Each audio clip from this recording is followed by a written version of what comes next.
Some folks spend their whole lives waiting for someone to keep just one promise. Elena Martinez had stopped believing in promises the day they buried her husband in the hard clay behind Silver Falls only church. Then one evening, as she sat mending bandages by lamplight, Jacob Stone filled her doorway like a mountain come to call. The quiet cowboy who broke wild horses and kept to the ridges had never said more than, "much obliged" to her before. But tonight he stood there, hat in his weathered hands, and spoke 7 words that would change everything.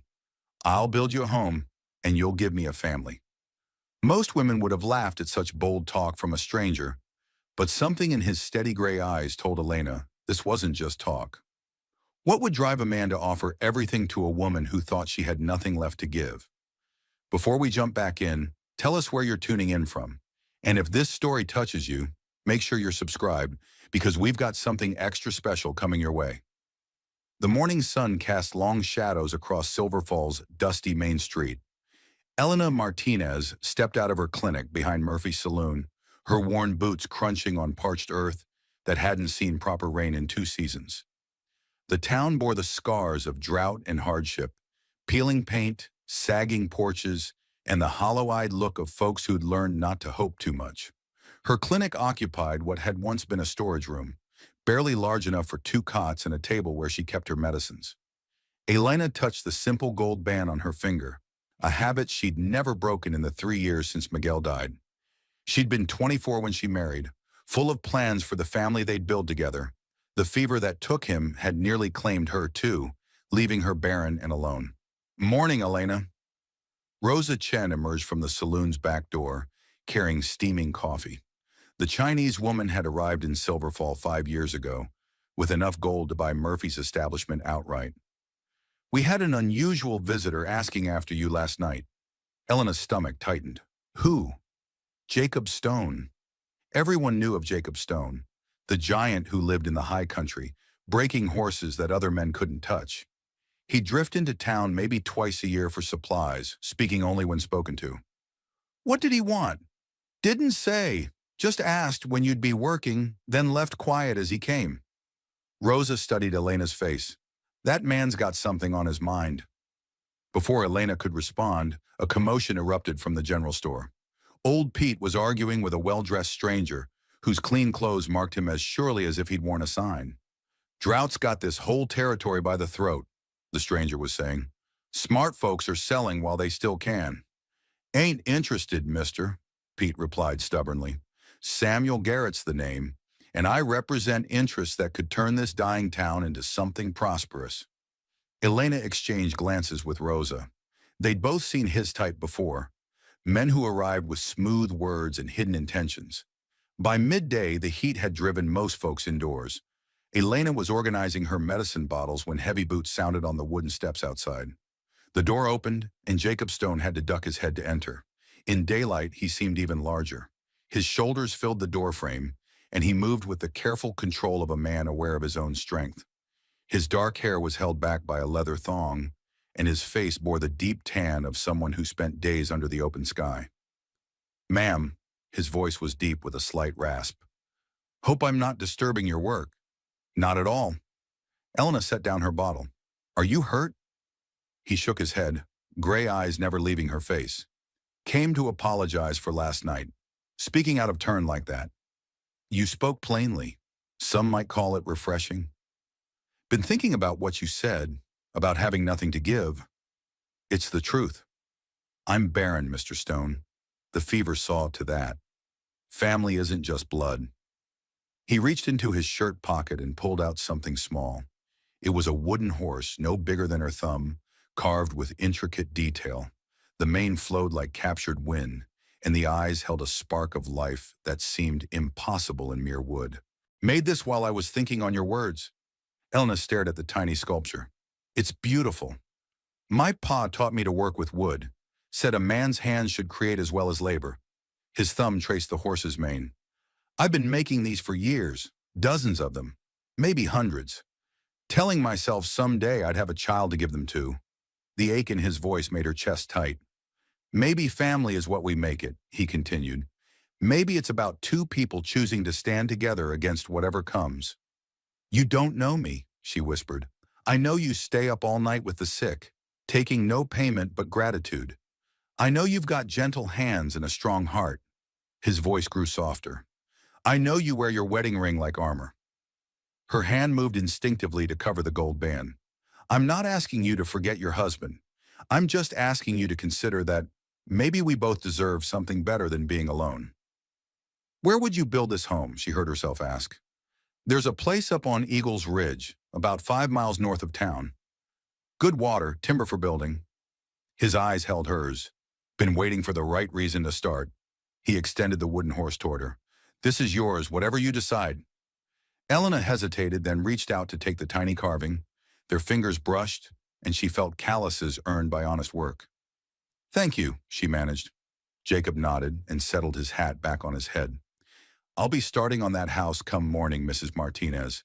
Not because I expect anything, but because a promise made is a debt unpaid. After he left, Elena sat in her empty clinic, turning the wooden horse over in her hands. She could see the hours of patient work in every curve, the love carved into something meant to be given away. But what Jacob Stone didn't know was that promises had a way of turning dangerous in this territory, and some men would kill to make sure certain promises were never kept. For the first time in 3 years, Elena Martinez found herself caught between the safety of solitude and the terrifying possibility of hope. Change was coming, and she had no idea that accepting one wooden horse would put her directly in the crosshairs of the most dangerous man in the territory. 3 days after Jacob's visit, Elena found herself riding the old mare she kept behind the clinic toward Eagles Ridge. She told herself she was simply taking advantage of the cooler morning air, but the wooden horse in her pocket seemed to pulse with each step of the journey. The trail wound upward through scrub oak and juniper, past weathered rock formations that had stood sentinel over the valley for countless years. As she crested the final ridge, Elena pulled up short. Below her, in a natural clearing sheltered by tall pines, Jacob Stone was laying the foundation of a house. He'd chosen his spot well. A spring bubbled up from between the rocks, feeding a small creek that would provide fresh water year-round.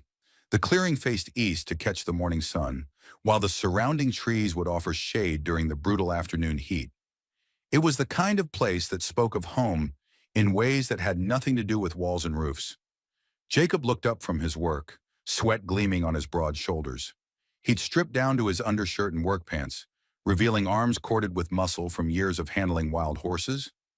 A pile of carefully cut stones lay beside him, each one fitted with the precision of someone who understood that a foundation must be built to last. Mrs. Martinez, he straightened, reaching for his shirt, didn't expect to see you up this way. I wanted to see what kind of foundation a man builds for his promises. Elena dismounted, tying her mare to a nearby pine. The land deed lay weighted down by a stone on a makeshift table of planks stretched between two stumps. She could see Jacob's name written in careful script, along with coordinates and boundaries that made this dream legally his. Figured I'd start with the important parts. Jacob gestured to the stonework. Foundation's got to be solid, or nothing built on it will stand. Learned that from my father, and he learned it from his. Elena walked closer, admiring the precise fit of the stones. How long will it take? Done right? Most of a year, working alone. He knelt back down, positioning another foundation stone. Could go faster with help, but I'm not rushing this. A home built in haste is likely to fall in the first strong wind. The sound of approaching hoofbeats interrupted them. Samuel Garrett rode into the clearing on a fine bay horse, flanked by 2 men whose guns rode loose in their holsters. His smile was pleasant enough, but it didn't reach his eyes. Well now, this is quite the enterprise. Garrett dismounted, his gaze taking in the foundation work and the land deed. Asher Boone, isn't it? I've heard interesting things about you, Mr. Stone. This is private property, Jacob said quietly, though Elena noticed how his hand moved closer to the hammer at his belt. Of course, I'm not here to cause trouble. Garrett's attention shifted to Elena. Mrs. Martinez, a pleasure to see you again. I trust you're well? Something in his tone made her skin crawl. Well enough. Excellent. I was just telling Mr. Stone here that I'm always interested in acquiring promising land in this area. This particular parcel, Eagle's Ridge has quite a history. What kind of history? Elena asked, though part of her didn't want to know. Garrett's smile widened. Why? It's where the Apache used to send their war parties before raiding the valley. Some say the spirits of dead warriors still walk these ridges at night. Of course, that's just superstition. The real concern is the practical matter of water rights and grazing access. Water rights are clear on the deed, Jacob said quietly. Surveyed and recorded proper. Deeds can be challenged, my friend, especially when there are questions about the original survey. Garrett pulled out a folded paper from his coat. I've had my own surveyors take a look, and there seem to be some discrepancies. Nothing that couldn't be resolved amicably, of course. Elena felt a chill that had nothing to do with the mountain air. She'd seen this pattern before. Men like Garrett used legal complications the way others use guns, wearing down their targets until surrender seemed easier than fighting. The survey is accurate, Jacob said. Had it verified by the territorial office before I bought the land. Territorial offices make mistakes. Clerks can be careless. Records can be misfiled. Garrett's tone remained conversational, but there was steel underneath. I'd hate to see you invest all this work in a foundation that might not be yours to build on. One of Garrett's men, a lean scarecrow with dead eyes, let his coat fall open to reveal a silver-plated revolver. The gesture seemed casual, but Elena caught the deliberate intent. On the other hand, Garrett continued, I'm prepared to offer fair compensation for your trouble. Say twice what you paid for the land. You could buy a nice spread somewhere else, start fresh without all these legal complications. Jacob straightened to his full height, and suddenly the clearing seemed smaller. Appreciate the offer, but I'm not selling. Think carefully, Mr. Stone. This territory can be dangerous for a man living alone. Accidents happen. Fires start. Sometimes good foundations crack under unexpected pressure. Garrett's pleasant mask slipped just enough to reveal the predator beneath.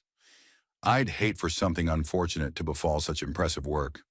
The threat hung in the air like gunpowder smoke. Elena's hand moved instinctively to her medical bag, as if she could somehow treat the violence that seemed to be brewing. I'll keep that in mind, Jacob said. His voice remained calm, but Elena could see the tension in his shoulders. Garrett remounted his horse, his men following suit. I do hope you'll reconsider, Mr. Stone. For everyone's sake. His gaze lingered on Elena. Mrs. Martinez, perhaps you could help your friend understand the wisdom of accepting reasonable offers. A woman of your experience knows how quickly circumstances can change.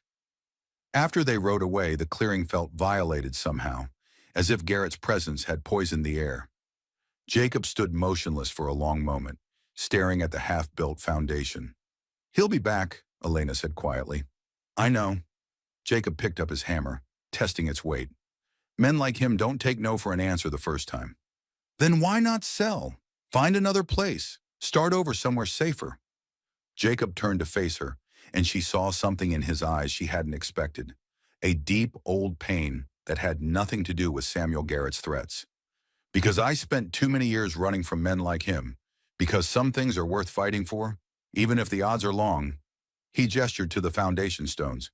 This isn't just about land, Mrs. Martinez.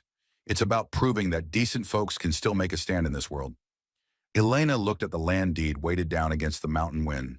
Such a simple thing, a piece of paper that represented hope and danger in equal measure. He mentioned war parties, Apache raids. That was 20 years ago or more.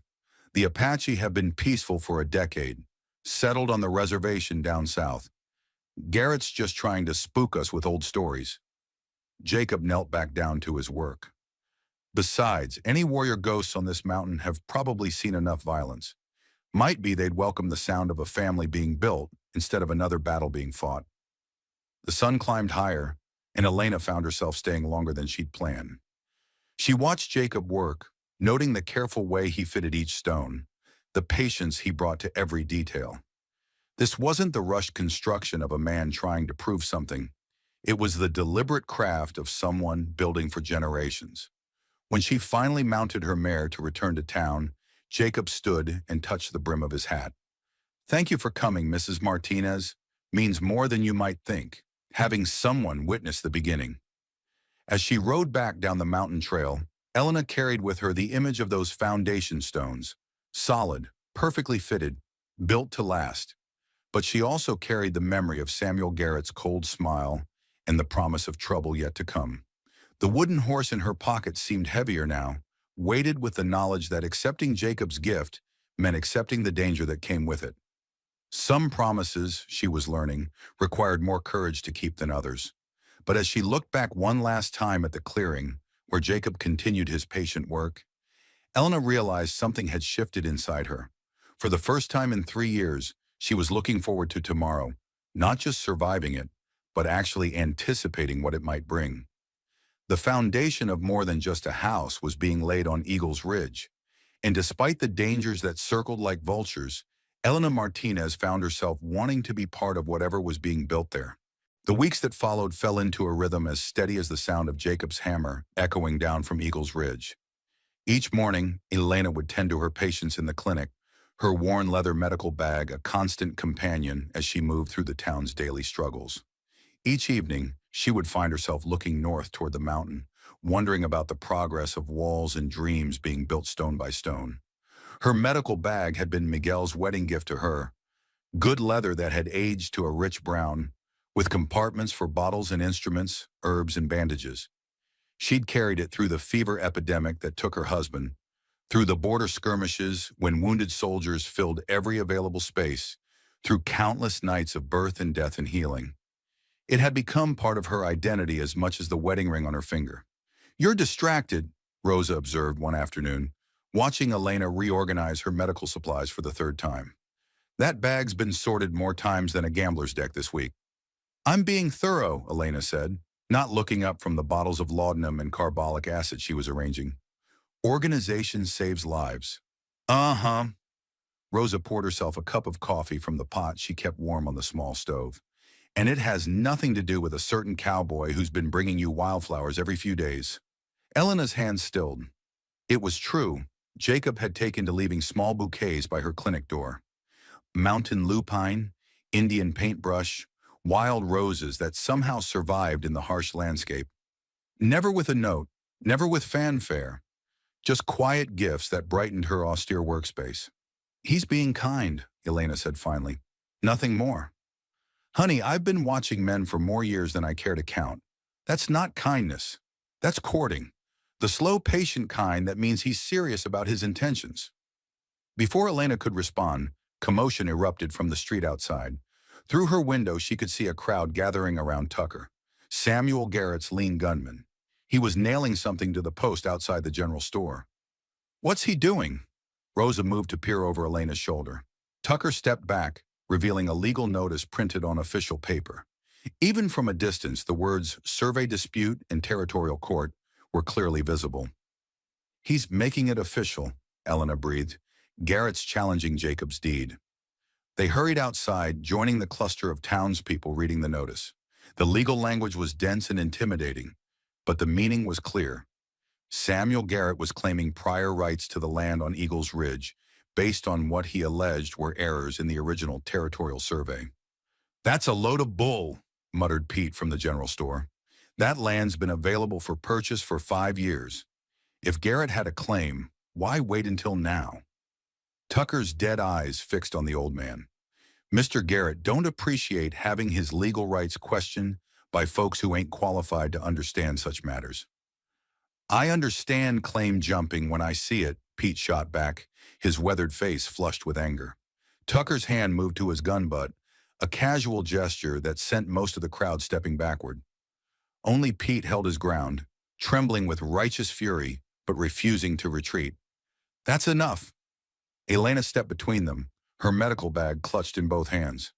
"Tucker, if you've got business in this town, conduct it peacefully.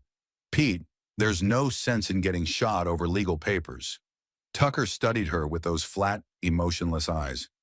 "You'd be the widow woman who's been keeping company with Stone. I'm the woman who tends this town's wounds. Don't make me add you to the list of people who need doctoring."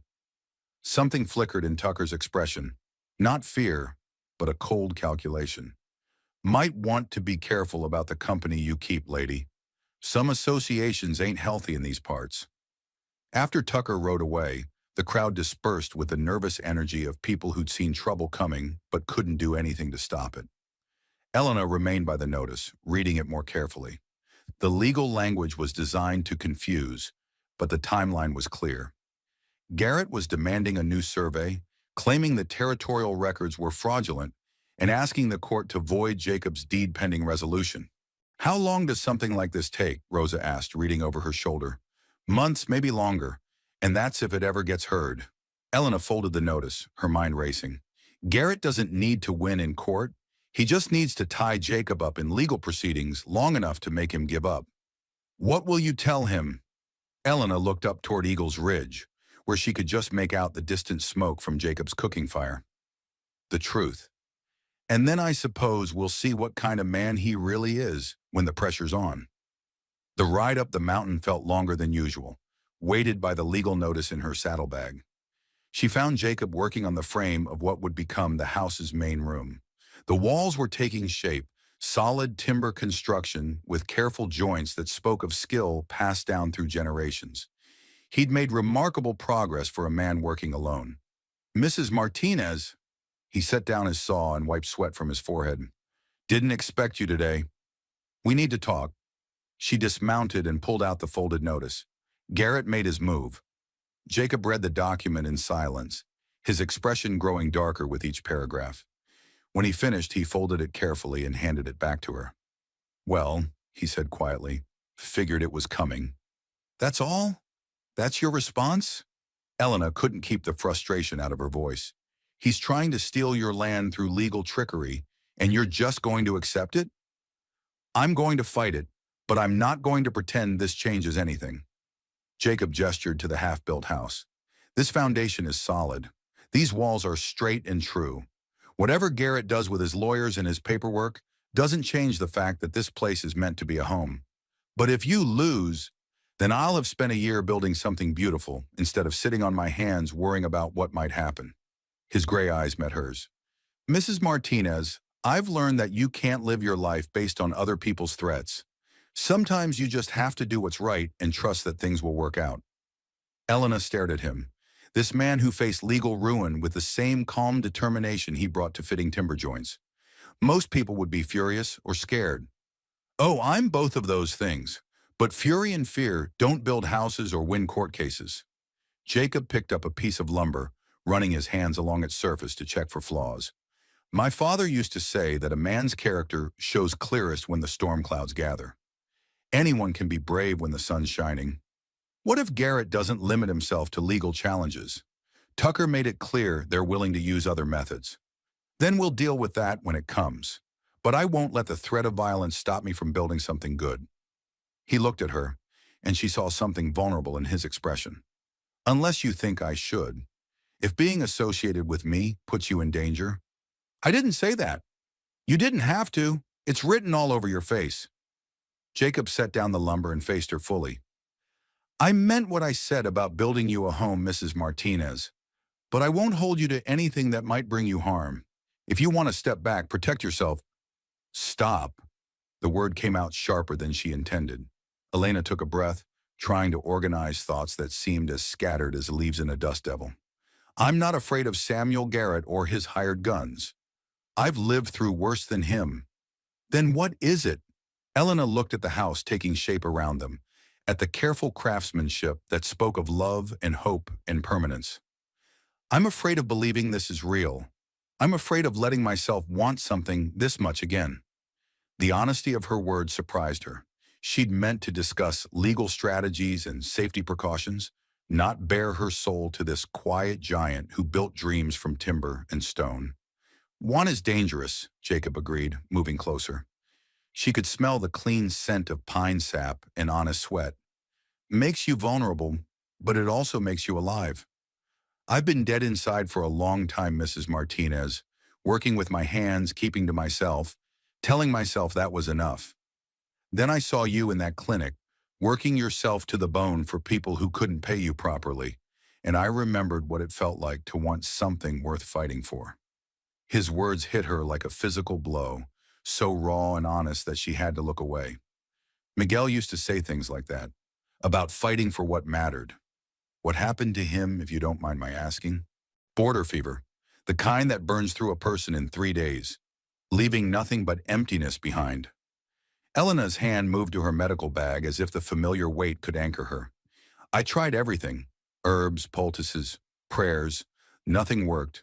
The fever took him, and the complications it left behind took any chance I had of giving him children. I'm sorry. Are you? Even knowing I'm barren, that this family you want, I told you before, family isn't just blood. Jacob's voice was gentle but firm. A home isn't just about children, Mrs. Martinez. It's about two people choosing to build something together, whatever form that takes.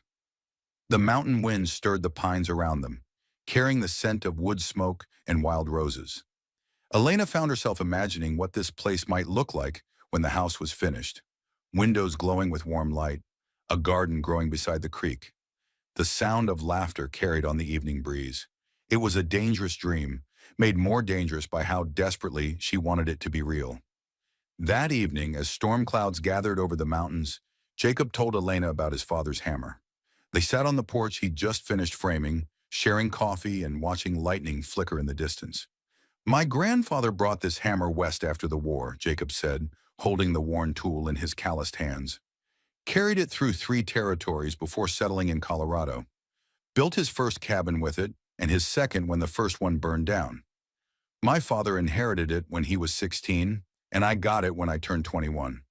The hammer was ancient by frontier standards, its head darkened with age and use. The handle worn smooth by 3 generations of stonemen. Scratches and dents told stories of countless projects, from barns to cradles to coffins. 4 generations of promises, Elena murmured, running her finger along the handle's smooth surface. That's a heavy inheritance. Heavy but honest. My grandfather used to say that a man's worth could be measured by what he built that lasted longer than he did. Jacob set the hammer carefully beside him. He built a ranch that supported 2 families for 40 years. My father built a reputation for honest dealing that opened doors across 3 territories. And what will you build? I'm hoping to build a life that proves promises can still be kept in this world. Thunder rumbled overhead, and Jacob glanced at the darkening sky. Storm's coming. You should head back to town before it hits. But the first fat raindrops were already spattering the dust, and within minutes the mountain was shrouded in a downpour that turned the trail treacherous. Elena found herself taking shelter in the half-built house, watching water drip through gaps in the roof that weren't yet finished. I can sleep in the lean-to, Jacob said, his voice carefully neutral. Keep things proper. We're both adults, Mr. Stone. I think we can share a roof without causing scandal. Elena settled her medical bag in a dry corner and looked around at the skeleton of walls that would someday be rooms. Besides, I'd like to see how solid this foundation really is when the weather tests it. As the storm raged outside, they discovered that some foundations, built with care, patience, and honest intention, could weather any tempest. And in the morning, when the sun broke through the clouds to reveal a world washed clean, Elena Martinez realized she was no longer just visiting Jacob Stone's dream. She was becoming part of it. 2 months after the storm, the kitchen table was finished. Jacob had carved it from a single piece of oak that he'd felled and seasoned himself, working on it during the quiet evening hours when the day's construction was done. The surface was smooth as glass, with flowing grain that caught the lamplight like captured water. Around the edges, he'd carved a border of wild roses and mountain laurel, flowers that grew naturally around their spring. It's beautiful, Elena whispered, running her hands over the intricate carvings. She'd arrived that morning to find the table in place, set with 2 simple plates and cups Jacob had traded for in town.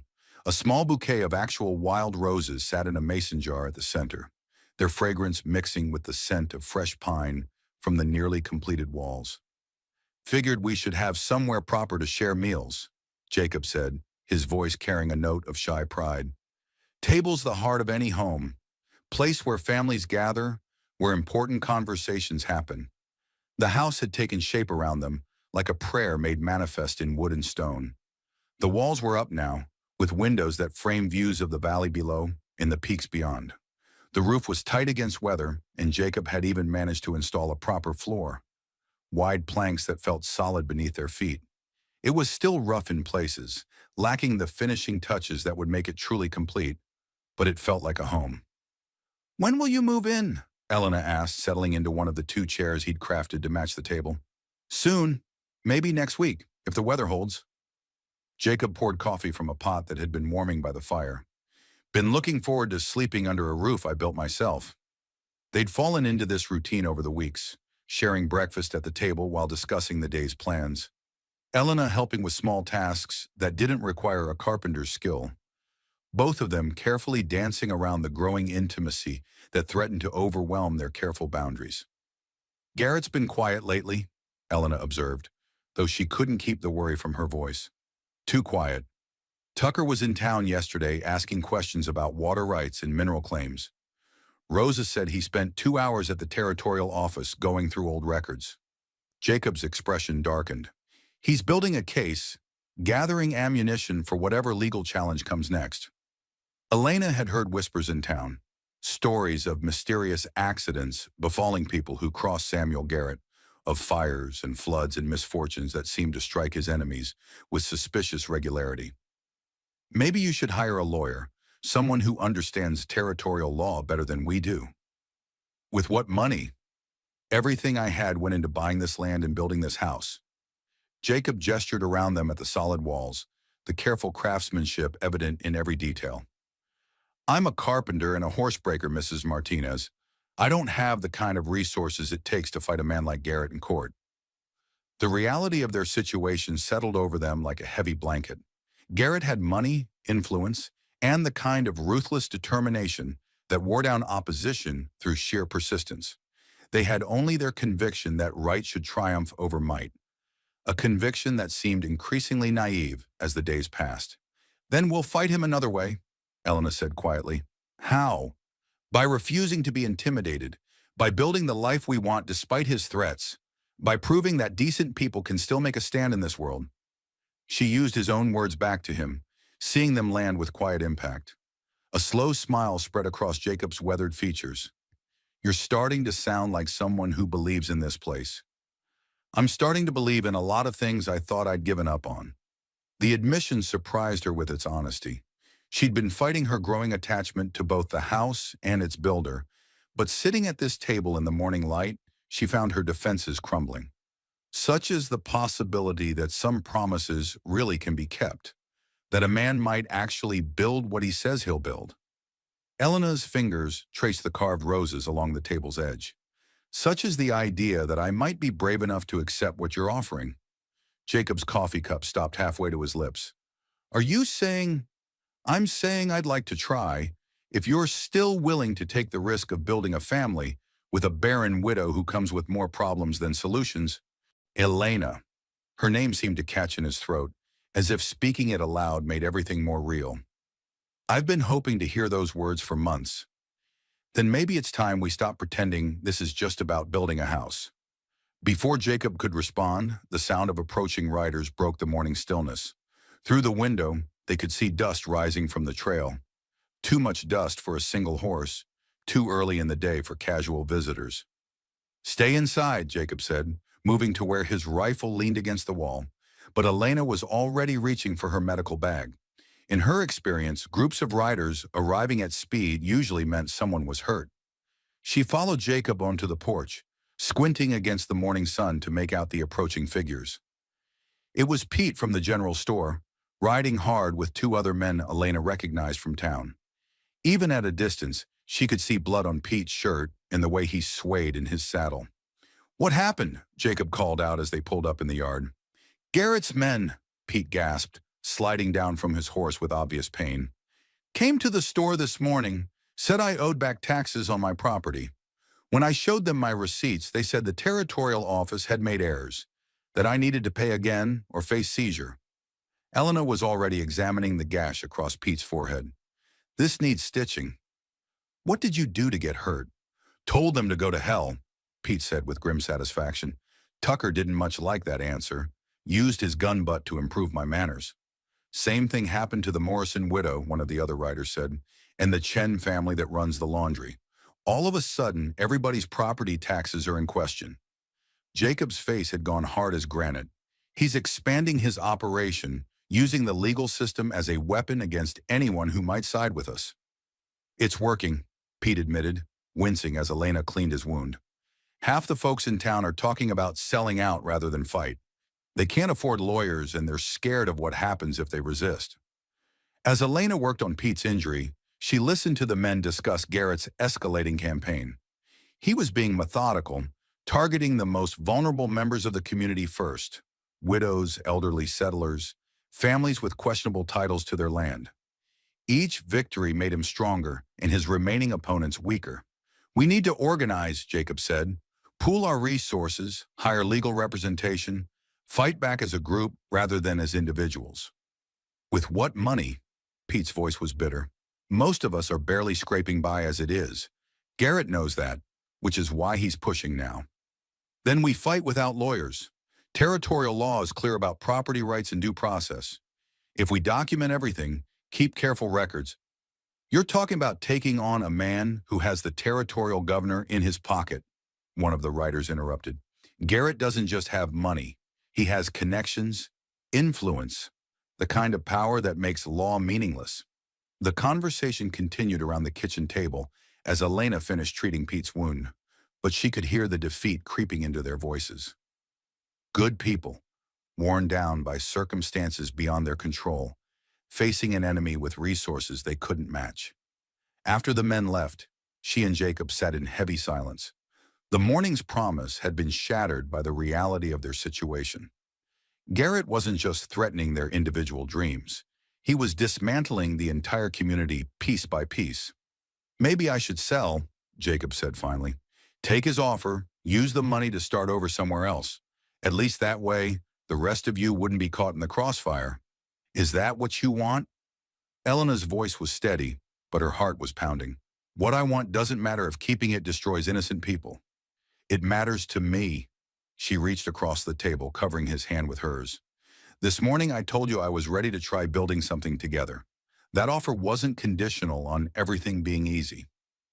Jacob's fingers closed around hers and she could feel the calluses earned by months of honest labor. "It's not just about us anymore. Garrett's using our situation to hurt other people. Then we make sure those people aren't facing him alone." Elena's mind was already working through possibilities. "Rosa has connections throughout the territory. Pete's been here longer than anyone. He knows who to trust, who might help. The Morrison widow has 3 grown sons who've been looking for a fight since their father died. You're talking about open resistance. I'm talking about what you said before, proving that decent people can still make a stand." Elena squeezed his hand. "This table, this house, what we're building here, it's not just about us. It's about showing that ordinary folks can still choose to build instead of tear down, to create instead of destroy." Outside, storm clouds were gathering again over the mountains. But inside their kitchen, at the table Jacob had carved with his own hands, Elena felt something she hadn't experienced in years: the fierce joy of having something worth fighting for. "If we do this," Jacob said slowly, "there's no going back. Garrett won't stop with legal challenges. It'll get ugly. Then we'd better make sure we're ready for ugly." Elena released his hand and reached for her medical bag. "First thing we need to do is make sure everyone in town knows they're not alone, that there are people willing to stand with them." "And the second thing?" Elena looked around at the house that had become so much more than shelter. It had become a symbol of hope in a place where hope was in short supply. "We finish what we started. We build the life we promised each other, and we do it loud enough that everyone can see what's possible when good people refuse to give up." The carved roses on the table seemed to catch the fading light, their delicate beauty a testament to the power of patient creation in a world too often ruled by destruction. Whatever came next, they would face it together, at this table, in this house, built on foundations strong enough to weather any storm. But even as Elena spoke brave words about standing together, a chill ran down her spine. She'd seen the cold calculation in Tucker's eyes, the casual way Garrett's men dispensed violence. They were no longer just fighting for their dreams, they were fighting for their lives. And somewhere in the back of her mind, a voice whispered that some battles couldn't be won with determination alone. Some enemies required more than courage to defeat. The storm was coming, and it would test more than just the strength of timber and stone. It would test the very foundations of everything they'd built together, including the fragile trust between 2 people who dared to believe in promises again. The pressed wildflower lay carefully preserved between the pages of Elena's medical journal, its petals still holding a ghost of their original purple color. She'd found it growing beside their spring 3 weeks after moving into the house. The first wild larkspur to bloom in the small garden she'd started behind the kitchen. Now, as autumn painted the mountains in shades of gold and crimson, that single flower had multiplied into patches of color that softened the harsh landscape around their home. "It's amazing what grows when you give it a chance," she murmured, pressing the journal closed and setting it on the kitchen table. She could hear Jacob splitting wood for the winter ahead, the rhythmic thwack of his axe a comforting soundtrack to the domestic life they'd built together. The house felt complete now, in ways that had nothing to do with construction. Her medical supplies occupied a corner of the main room, organized on shelves Jacob had built to her specifications. His woodworking tools hung neatly on the workshop wall, each one cleaned and maintained with the care of a craftsman who understood that good tools lasted generations. Their belongings had merged naturally, finding harmony in the spaces designed for two people learning to live as one. "Mrs. Stone," she said aloud, testing the sound of it. They'd been married by Reverend Matthews in a simple ceremony attended by half the town, with Rosa serving as matron of honor and Pete giving her away in place of the father she'd lost years ago. The wedding had been more than a personal celebration. It had been a statement of faith in the future, a declaration that some dreams were worth the risk of believing in. The sound of approaching horses interrupted her reverie. These days, any unexpected visitor made her pulse quicken, but she recognized the easy gait of familiar mounts. Rosa rode into the yard with young Billy Morse, both of them grinning with the kind of excitement that suggested good news. "Elena," Rosa called out as she dismounted, "you'll want to hear this." Jacob emerged from the woodshed, axe still in hand, as they gathered on the porch. Billy could barely contain himself, practically bouncing with the need to share his news. "Tell them what you told me," Rosa urged. "I was fishing down by Miller's Creek yesterday," Billy began, his words tumbling over each other in excitement. "You know that old cabin where the hermit used to live? Well, I saw Tucker and two other men going through it with shovels and picks, like they was looking for something buried." "Probably just checking for mineral rights," Jacob said, though his expression was thoughtful. "That's what I thought too, until I heard them talking. Tucker was madder than a wet cat, saying how Garrett had been sure there was silver in that hillside, but all they'd found was worthless rock." Elena felt something click into place in her mind. Silver claims. That's what this is really about. "What do you mean?" Rosa asked. "Think about it. Why would Garrett suddenly be interested in every piece of property around Silverfall? It's not about the land itself. It's about what might be under it."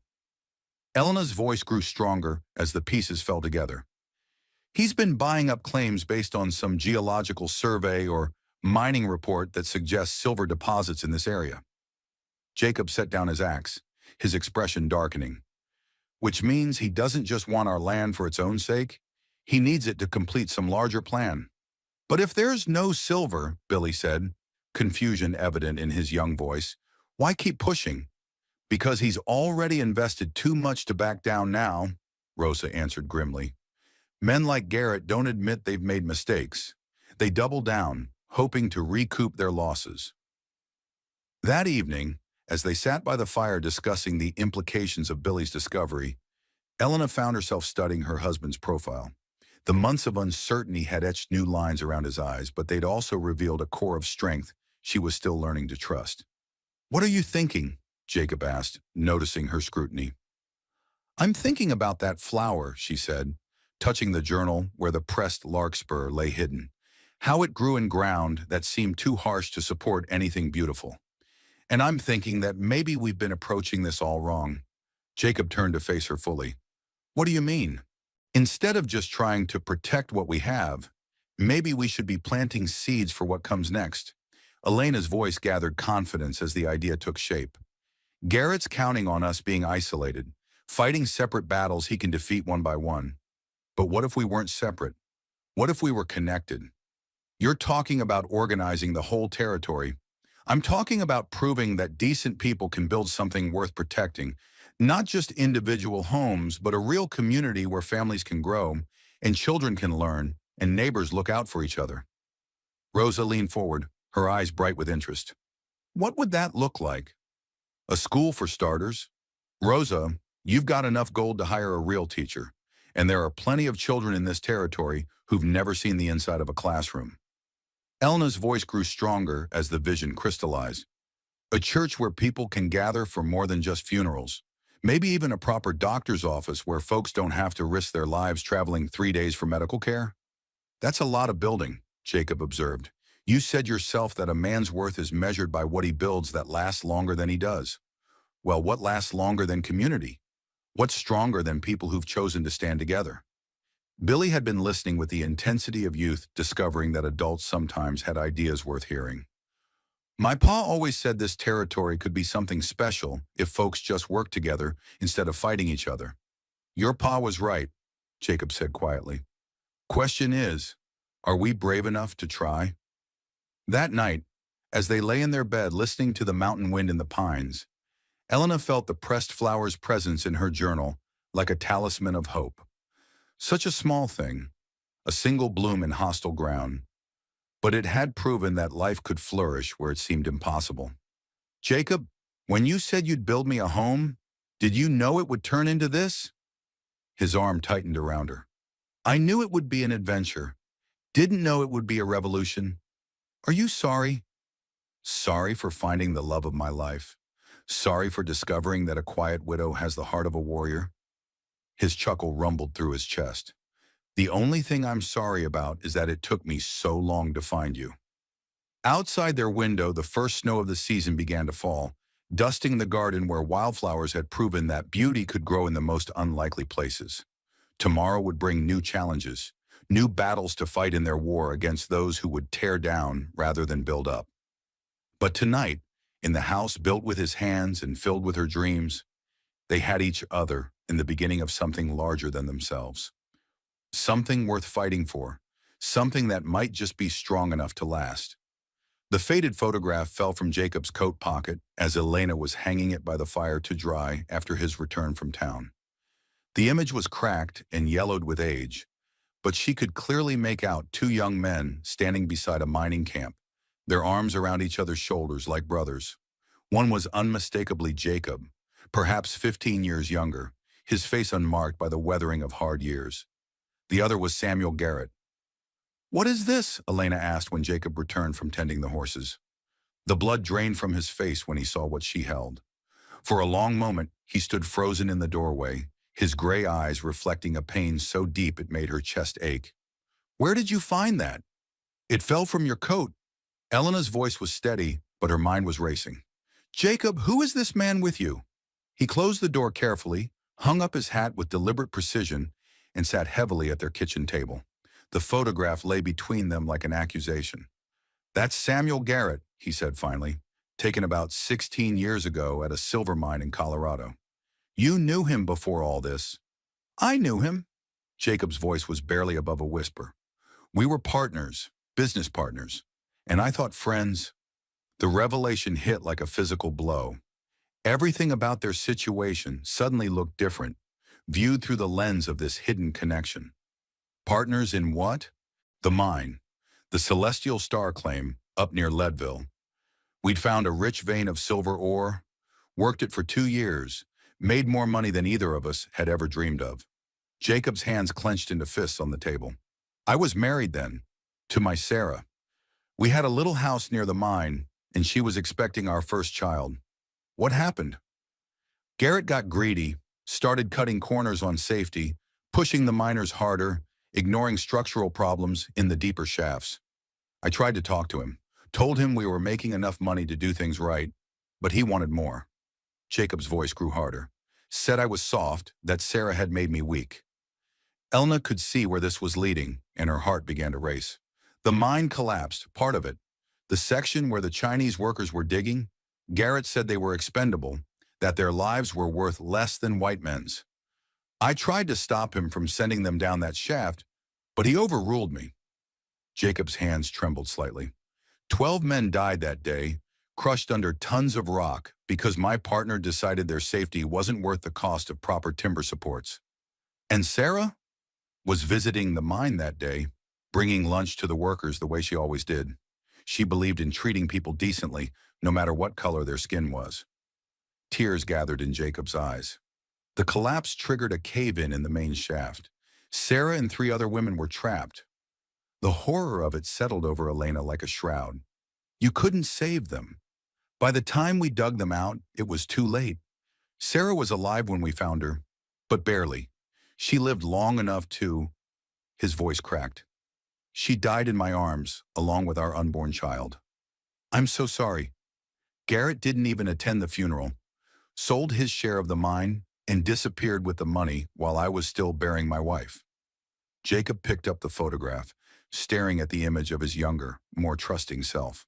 Left me with debts I couldn't pay, and a reputation destroyed by association with his crimes. Elena felt pieces clicking into place, pieces that changed everything she thought she understood about their situation. That's why you came here. You followed him. I spent 10 years tracking him, learning about his business dealings, his methods, his weaknesses.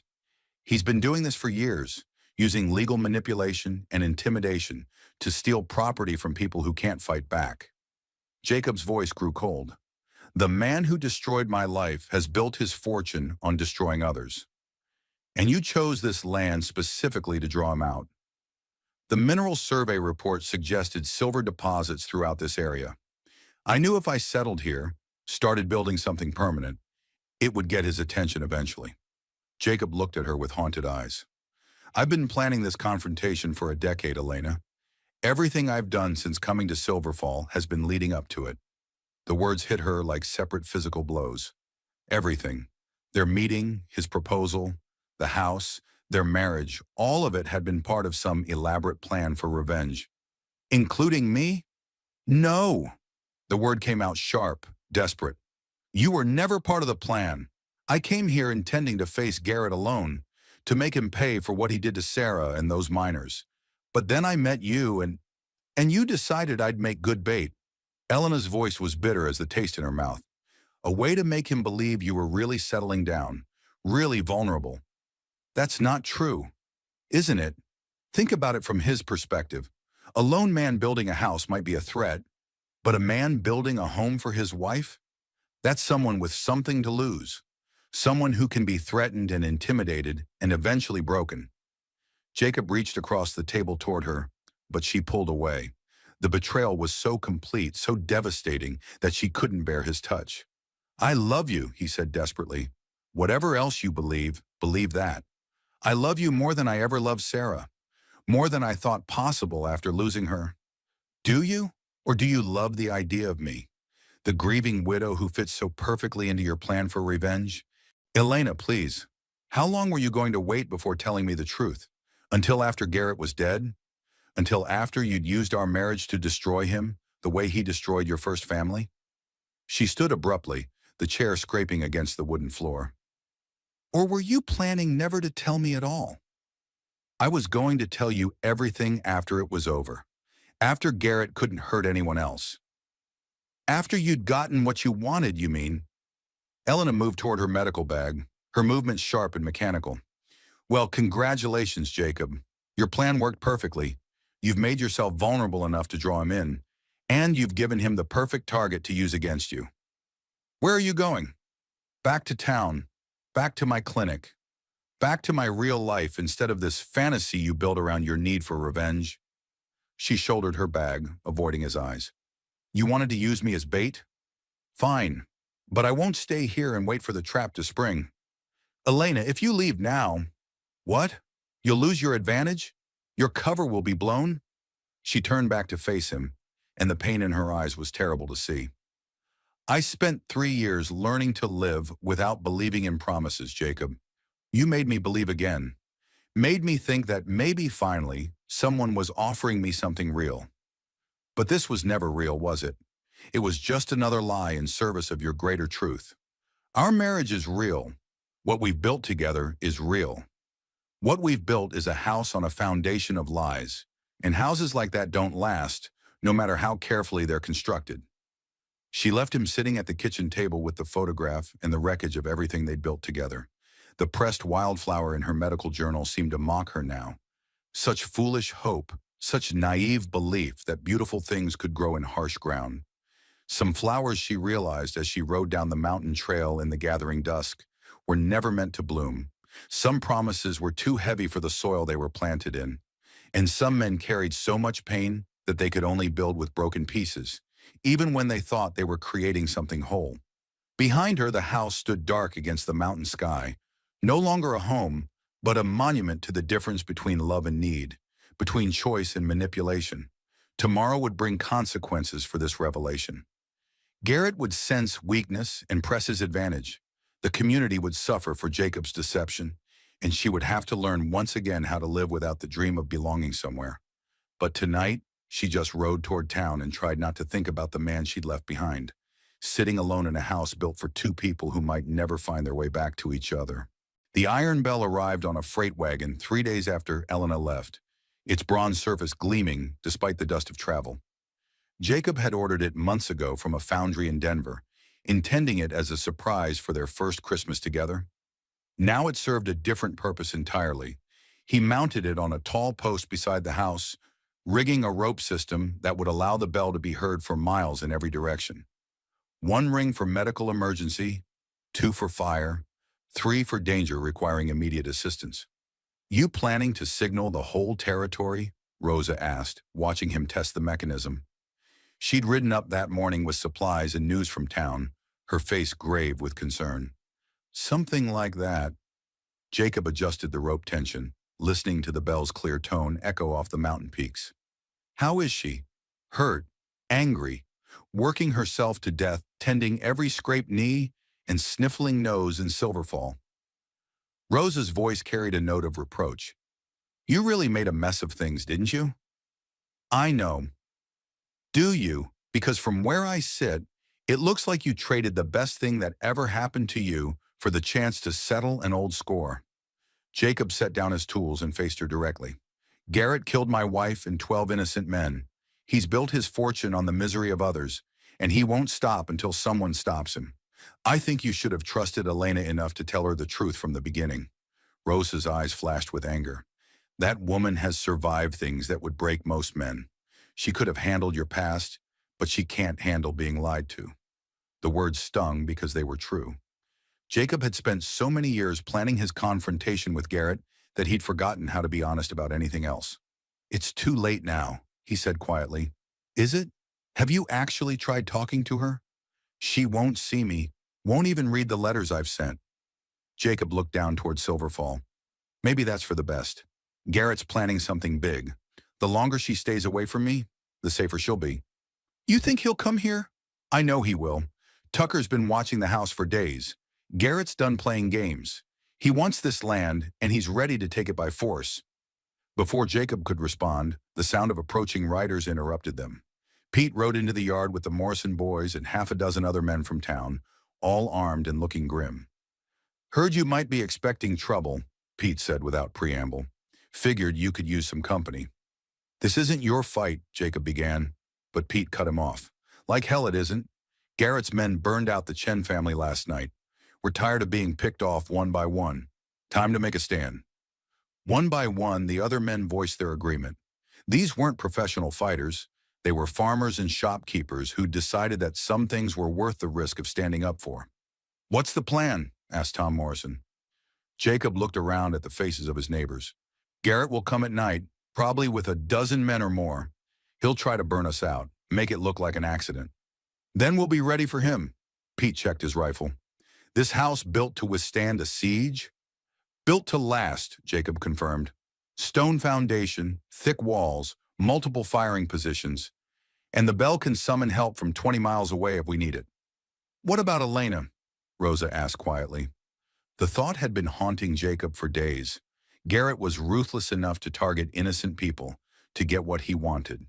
"She'll be safe at the clinic," he said, though he didn't sound convinced.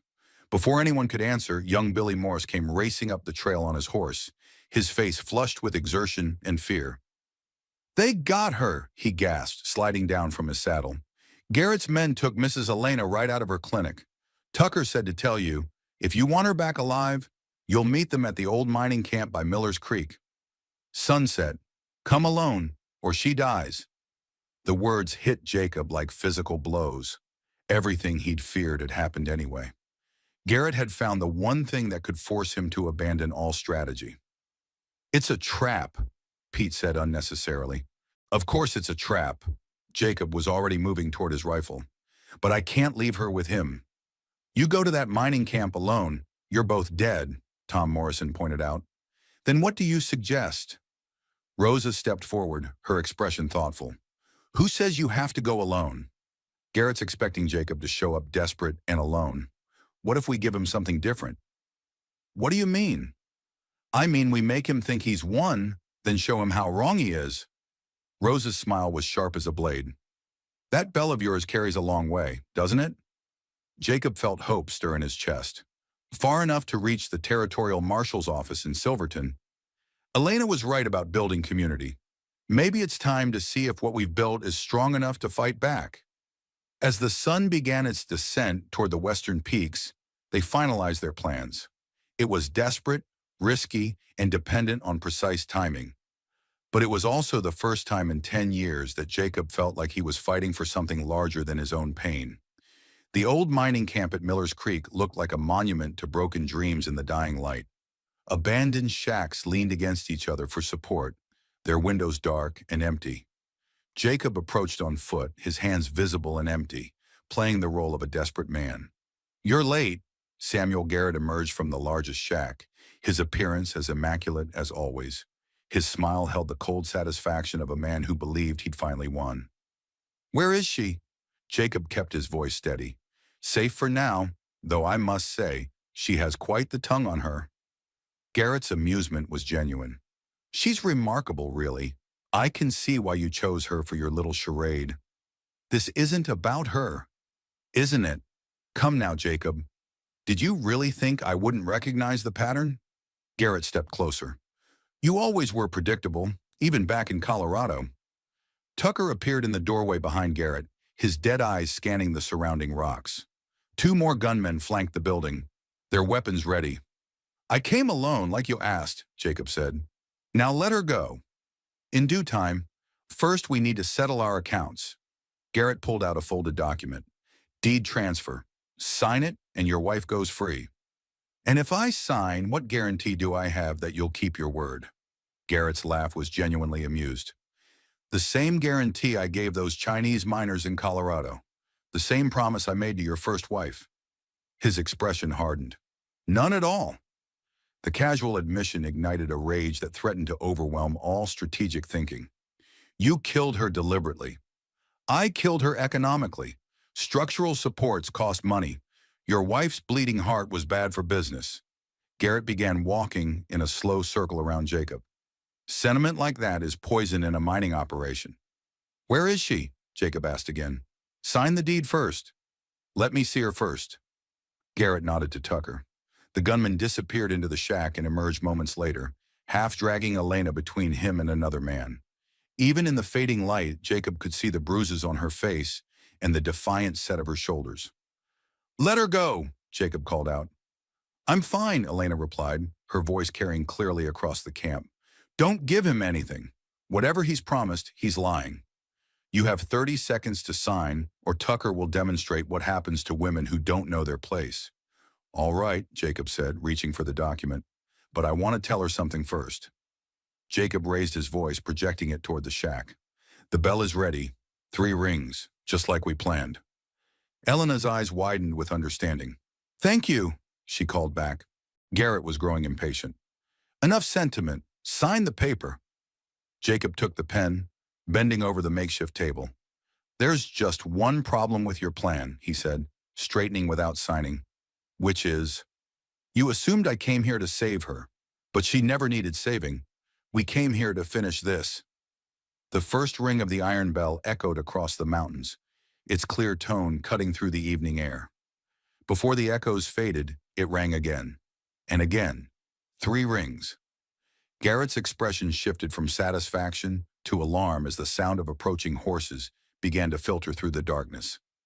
Not just a few riders, but many. A thunder of hoofbeats that spoke of half the territory converging on Miller's Creek. "You brought an army," Garrett breathed. "I brought a community," Jacob replied. People who are tired of being afraid. The gunfight erupted with sudden violence.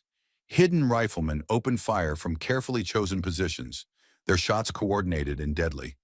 In the chaos, Elena broke free from her guards, reaching cover behind a fallen timber. When the shooting finally stopped, Garrett emerged with his hands raised, his immaculate clothes torn and dirty. The arrogant confidence was gone. As the territorial marshal and his deputies rode into the camp, Jacob finally reached Elena. "Are you hurt?" he asked, kneeling beside her. "Bruised, scared, but alive." She looked up at him. "I should have told you everything from the beginning." "Yes, you should have. But I understand why you didn't." Her hand found his.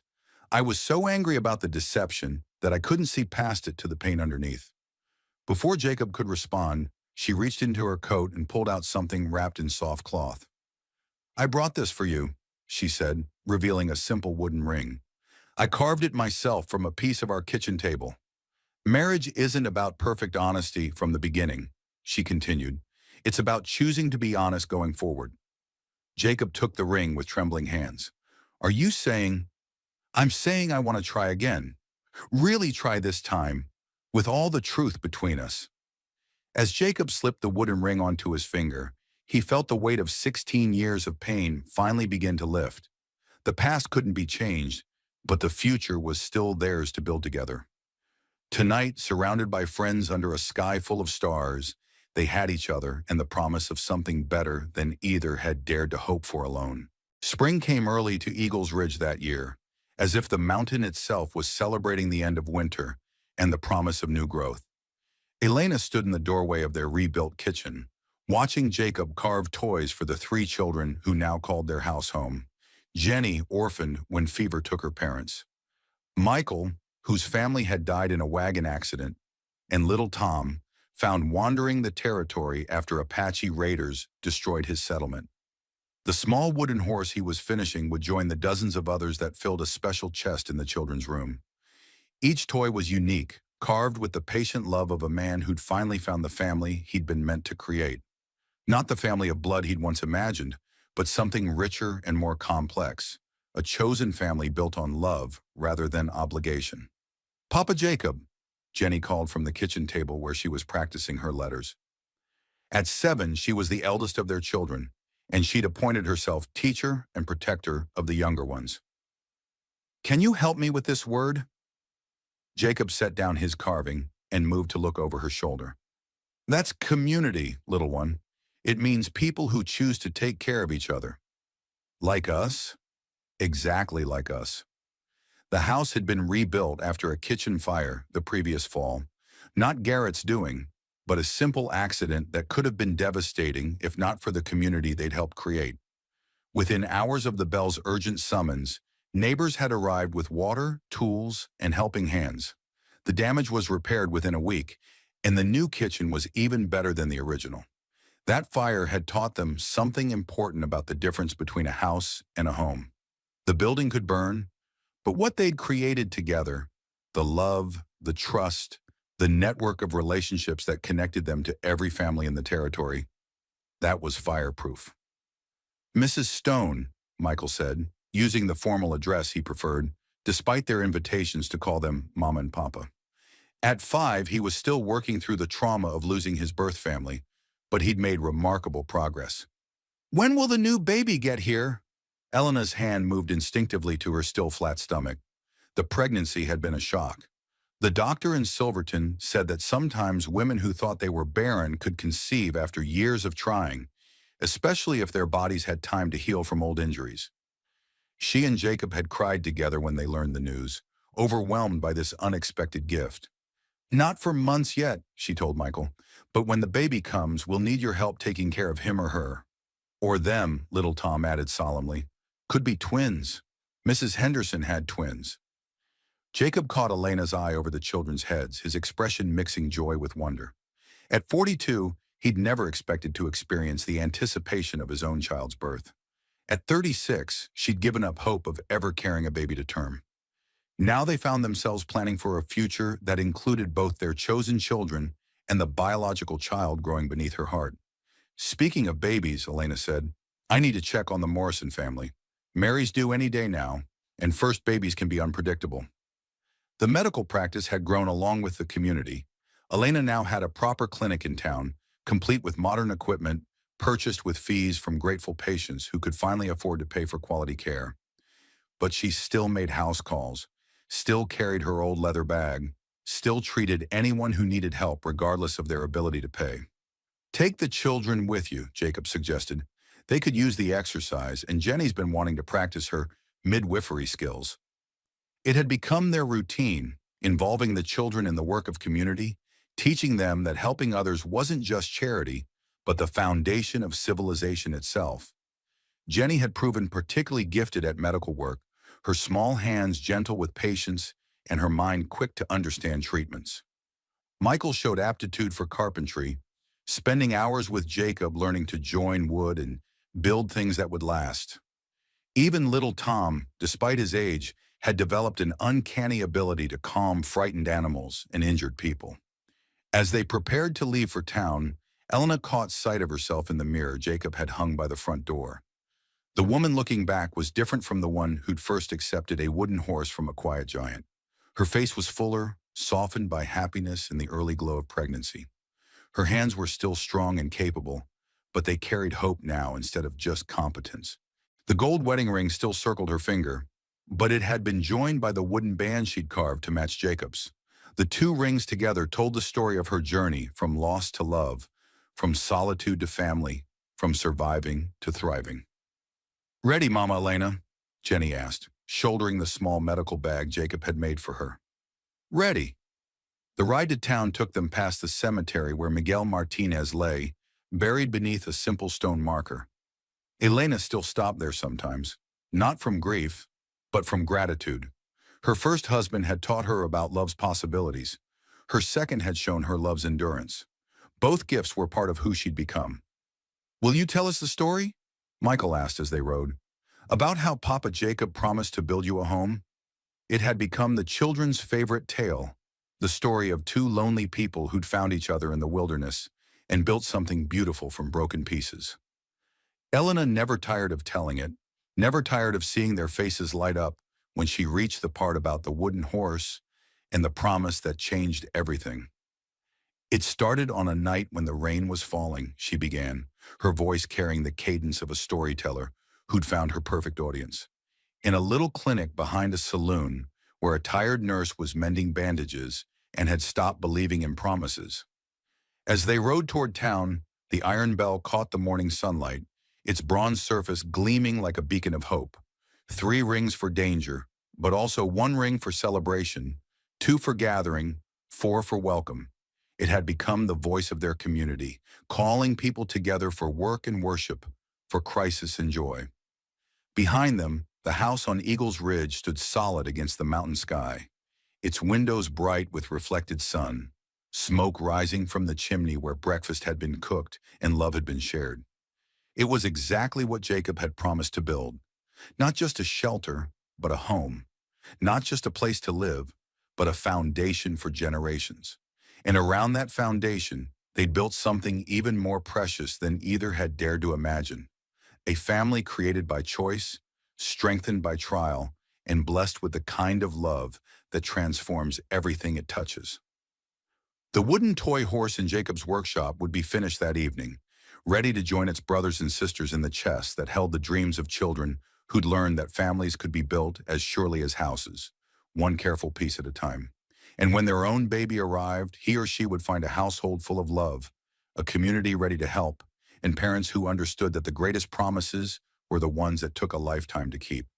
2 months later, as autumn painted the mountains in brilliant shades of gold and crimson, Elena sat in the rocking chair Jacob had crafted for the nursery, nursing their newborn daughter, while the other children played quietly nearby. Little Sarah, named for the woman whose memory had brought Jacob to this mountain, had arrived during a thunderstorm, as if announcing her intention to be a force of nature from the very beginning. "She's got your stubborn streak," Jacob observed, settling into the chair beside them with Tom curled up in his lap. "Took her sweet time deciding to join us." "And your hands," Elena replied, studying the baby's long fingers. "She'll be a builder like her papa." Through the window, they could see the lights of Silverfall twinkling in the valley below. The town had grown considerably since Garrett's defeat. New families had arrived, drawn by stories of a community where neighbors looked out for each other and promises were kept. A proper school had been built, with Jenny's teacher, a young woman from back east who'd answered Rosa's advertisement, already planning lessons for the spring term. The church was nearly finished too, its steeple rising like a prayer made manifest in wood and stone. On Sundays, families would gather there, not just for worship, but for the kind of fellowship that bound communities together across generations. Do you ever think about what would have happened if you hadn't made that promise? Elena asked quietly, careful not to wake the baby. Jacob considered this, his weathered hands gentle as he smoothed Tom's hair. I think about the man I was before I met you. Angry, bitter, living for nothing but revenge. That man would have destroyed Garrett and himself in the process, leaving nothing but ashes behind. And now? Now I understand what my grandfather meant about building things that last longer than you do. He gestured around them at the sleeping children, the warm room, the life they'd created together. This will outlast both of us. These children will grow up and build families of their own, and they'll remember what it feels like to be loved unconditionally. That's worth more than all the silver in Colorado. Elena smiled, remembering the frightened, grieving woman who'd once sat alone in a clinic behind a saloon, convinced that her best years were behind her. I used to think promises were just pretty words that broke the moment they met reality.